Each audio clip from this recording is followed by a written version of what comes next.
Hi guys, and welcome back to my channel. The case that I'm going to be looking into today is a case that's actually been dubbed as the Icebox Murders, and looking into it, I was pretty astounded by it. It happened quite a long time ago now, and it's still unsolved. So yeah, I don't want to give too much away in the intro, so let's just get into the case, and you can, if you've not heard of it before, find out for yourself.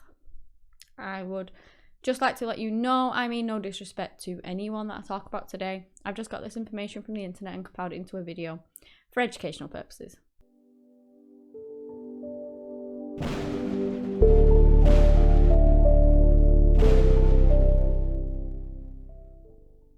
So we're going to go to Fred and Edwina Rogers. Fred was 81 years old at the time of this occurring, and Edwina was 72 years old, and they both lived with their son, called Charles Rogers. He was 43 years old at the time, and they lived in Montrose in Houston. Fred and Edwina's nephew Marvin would always speak to them like every couple of days. It was a religious thing in a sense. They did it every couple of days. They would chat all the time. And it was on one day, on the 23rd June in 1965, when Marvin hadn't heard anything back from them for a few days, so he rang the police to do a wellness check on them. After all, they were both elderly, maybe something had happened to them. He was just worried about them, so he rang the police for that. I do believe as well that he actually tried to go around himself, so he tried to contact them numerous occasions, got no response.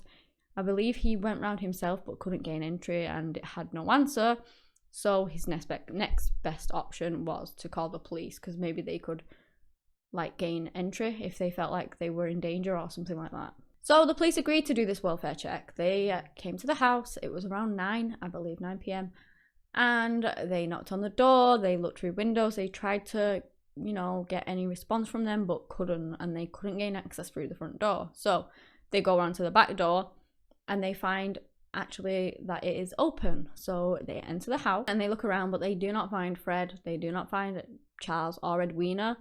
The house is a little bit messy, but other than that, it's pretty clean and, just messy like people living in it. There's nothing amiss. There's nothing to make it look like there's been a struggle. There's just, it just looks like a normal household. However, they couldn't find whoever, the tenants of the house. They did go over to the dining table and it was all set out for a meal, which by this point was kind of going a bit stale and a bit moldy. And that was out of character for them, to leave the food on the table like that, to just go off. But, it was there and nothing seemed like there was nothing else wrong. So one of the police officers decides to go ahead before they leave to look in the fridge. I'm not sure why. I'm not sure whether they were going in to get a drink or they smelt something from it. I don't know. I don't know why they looked in this fridge, but they did. And well, when they open the fridge, they find that every shelf has piles of meat on it, thinly sliced, nice cuts of meat. And initially they think that it is hog, and it does kind of smell a bit, but a lot of fridges are filled with meat. Maybe they like to eat a lot of meat. But then they found something really haunting. They open, the salad drawer at the bottom of the fridge. Yeah, they open that, and inside they find the severed heads of Fred and Edwina. Yeah, that happened, and I can't even imagine the shock they must have felt. They see this meat and they're like, oh yeah, meat, and then they open the drawers and there's 2 severed heads in there. The people that they're looking for, they're in the drawers. The heads are in the drawers. It must have been absolutely horrific. Can you guess what the rest of the meat in the fridge was? Because it wasn't hog meat, let me tell you that. Well, in fact, it was Fred and Edwina's meat. It was the meat off their bodies, which is just super disturbing and gross. The police began, obviously, an investigation. They were so shocked to find these heads and these pieces of meat in the fridge. I knew you wouldn't be. So they do an investigation and they're trying to find Charles, because they found the heads of Fred and Edwina. They have found nothing of Charles, and he is nowhere to be seen. And of course, he lived with them. So he was kind of a recluse. He would not really leave the house very often. And when he did leave the house, which was on the odd occasion, he would do it before his parents got up. and he would come back after they kind of went to bed. So he never really saw them. He never really communicated with them, and he stayed in his room pretty much all the time. The way that he did communicate with them was pushing notes under the door, and that is how he spoke to them. So he was very, very reclusive. Police eventually found out that Fred was actually killed with a claw hammer. A claw hammer. That is brutal. Not only that, it just gets worse because his eyeballs had been gouged out and his genitals had been removed. So to me, that seems like a very vicious attack. To remove someone's genitals, kind of, at least in my opinion, seems more personal and more, I don't know, why would you remove someone's genitals? Why? There must be like some sort of personal reason behind that. That is just my opinion, that's what I think anyway. Edwina had also been beaten, but she had been shot execution style, so it was kind of like Fred had been brutally beaten and mutilated, and he had like suffered a lot. Whereas Edwina, yes, she had been beaten, but she was shot execution style, and her death probably would have been a lot quicker than Fred's. When they searched the home, they did find kind of traces of blood and things, and it led the police to believe that once murdered, Fred and Edwina's bodies were then dragged and taken into the bathroom. I believe it was the downstairs bathroom, and they were put in the bath and then they were drained of all the blood. They were then dismembered and cut up, like the pieces of meat were then put in the fridge, the heads were put in the salad drawer, and what they did with the organs would be that they kind of chopped them up too, and they were found in the sewers like days later, so it led people to believe that they were flushed down the toilet, which just reminds me of Dennis Nielsen, to be honest. He used to flush bodies down the toilet. The examiner, like the medical examiner, believed after looking at the bodies that this person had taken the time dismembering them, and it was kind of done to a degree where they knew what they were doing. In a sense, they knew quite a bit about the human body to dismember it in the way that they did and in the manner that they did. So forensics go in, they look around the area. As I said, they found blood. They also found evidence that whoever had done this had cleaned up after themselves as well. They found this large amount of blood on the bathroom floor. They found, obviously, it in the bathtub. They found it in the stairs leading up to Charles's room. And so they go into Charles's room because, again, he is still missing. We don't know what's actually happened to him so far. So they go into his room and they find a hot plate there. They found a kettle, they found dishes. So he was spending a lot of his time in his room, and he had all these things so that he didn't really have to leave very often and see his parents, because he had all the stuff that he needed in there. What they also found was a bloodied keyhole saw, and police believe that that was the saw that was used to dismember Fred and Edwina's bodies. They discovered that they were actually murdered on Father's Day, which was 3 days prior to, obviously, the date that they found them. They pretty much came to the conclusion that the murders had been done in Charles's bedroom. And with that in mind, then Charles became a suspect pretty quickly. And again, they began looking for him, even more so, because now he's wanted as a suspect in his parents' murder. His car is still in the driveway. They looked everywhere, but they just couldn't find him. He wasn't in the house. He wasn't, I don't know, they just didn't find him. Like, to this day, nobody knows what happened to Charles Rogers. Nobody. Nobody was able to find him, and nobody has a clue. Now, Charles was quite an intelligent guy. He had a bachelor degree in science that he earned from the University of Houston. He also had a degree in nuclear physics, so again, he is super intelligent, and those kind of specialties, could potentially lead you to having a good understanding of the human body, like they thought the murderer had. During World War II, Charles became a pilot in the Navy, and he also worked in the Office of Naval Intelligence. After the Navy, he went on to work as a seismologist for Shell. He worked there for 9 years, I believe, and then just like he was earning good money. He had quite a lot of money. He was a pretty wealthy guy from all the jobs and things that he was doing. He was doing really well for himself, but randomly, he just goes out and quits his job. He doesn't give a reason. He doesn't tell anyone why. He just ups and quits. And that is when he then moves back with his parents. And this was in 1957. And that was when then he just became completely recluse. Like, after he moved back with his parents, he just stayed in his room pretty much all the time. He would leave, like I said, on occasion, but just pretty much staying there as much as he could. Charles, as you can imagine, was described as a highly intelligent guy, as you probably already figured out with the qualifications that he'd got. Charles also had the ability to speak several languages and had taken a keen interest in ham radios. Charles was described as being about 5'7" and 140 pounds, with balding, dark brown hair, and the weird thing is that his neighbours, like Fred and Edwina's neighbours, didn't even know that they had a son. So that was how often they saw him. He literally never came out, pretty much, because his neighbours didn't have a clue that they even had a kid, which is a bit weird. Like, didn't they talk about him? I don't really get that. Also, Charles actually owned the house that they lived in. So he was quite a wealthy guy. I believe he bought the house and then he moved out of it for some reason, and then his parents moved in.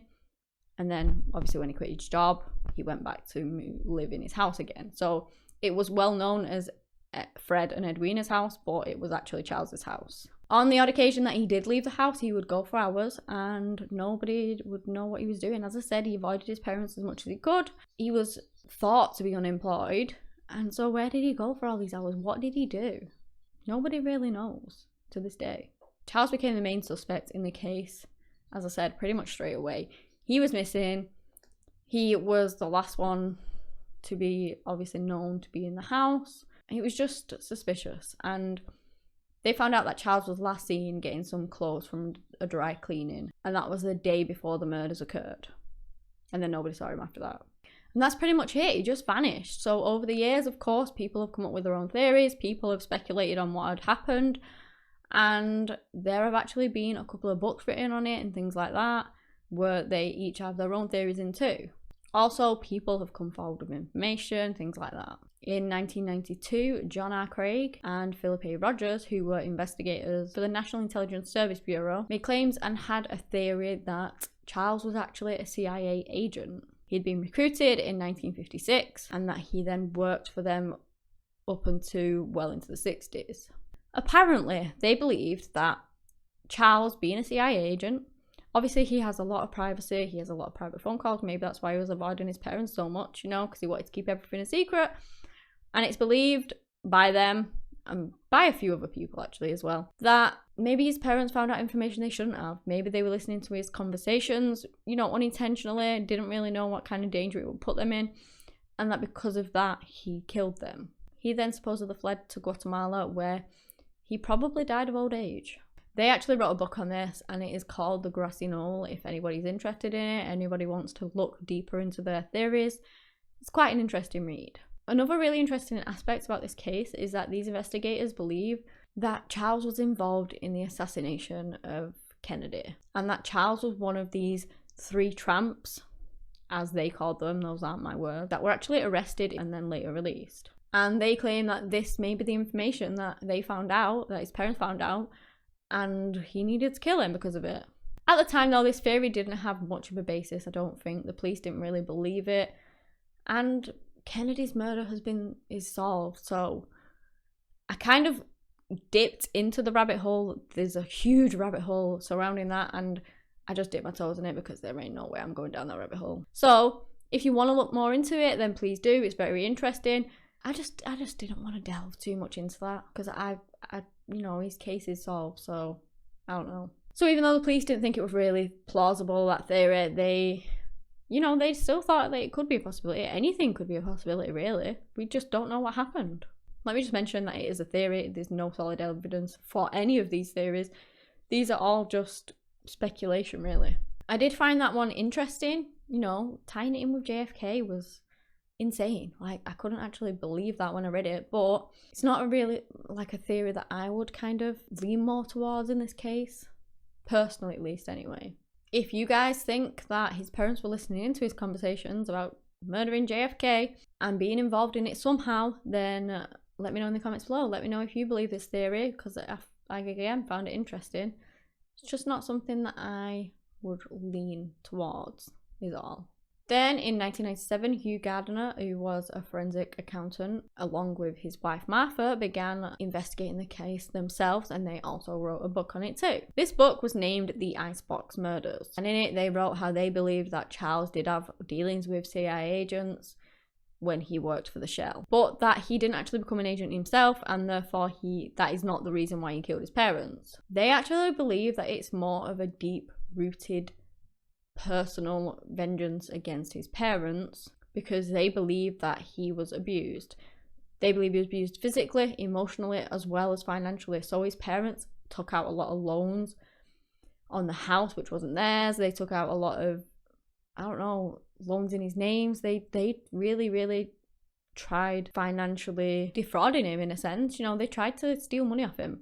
They also believe that Fred was the main abuser and that he had abused Charles from being a child. They believe that it was something that Charles had planned for years, that he had connections with people, you know, through working through the Shell and working on his ham radios, and that he then ran to Mexico after he had done the murder. He then settled into Honduras, where they believe that he was killed over a wage dispute. Again, it's just a theory. Please don't take that as fact, because it is literally in a book and it's what somebody believes. There's no other facts to this case. This is all just speculation. There's also the case where, did Charles even do it at all? Like, was he framed? So it was made to look like Charles had done it, but did he actually do it? Who knows? All the evidence pointed to him, but he could have been framed. Some people believe that this person, whoever it was, had gone into the house, had killed his parents, made it look like Charles, and then took Charles, and then everyone thought that he had ran away because he had actually done it.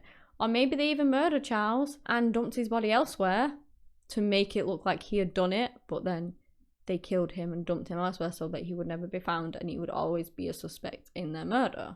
There's a lot more to these theories. I've just kind of dipped my toes in, as I said.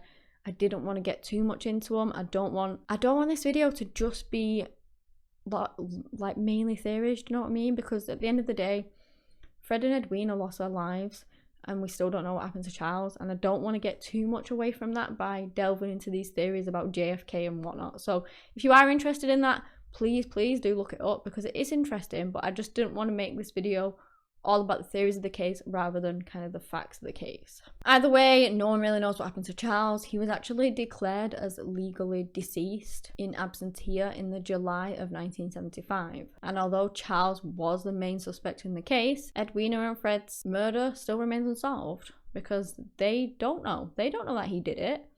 They suspect that he did it, and it kind of points that he did it, but without finding Charles, without knowing fully, they can't say that it's been solved, because it hasn't. They don't know. And we still don't know where Charles ended up. What happened to Charles? We don't have a clue. You know, you can go around and saying that he killed his parents, but did he? Did he actually kill his parents? We just don't know. I know a lot of the evidence is pointing towards that, but we don't know. I honestly couldn't believe it when I was looking into this case. The policemen to go in the house, think nothing's wrong, randomly look in the fridge, because that was pretty random to me. Like, why would you go and look in a fridge? I don't know. But they randomly looked in the fridge and then opened the salad drawer and, oh, there's a head in there. It was just insane. Like, you would never expect to find a severed head in a fridge. And then they look around and Charles is gone and nobody knows what's happened to him. It's a really interesting case, you know. But personally, I do think, like, the attack on Fred and how he was maimed and how his genitals was taken out seemed a lot more brutal than the attack on Edwina.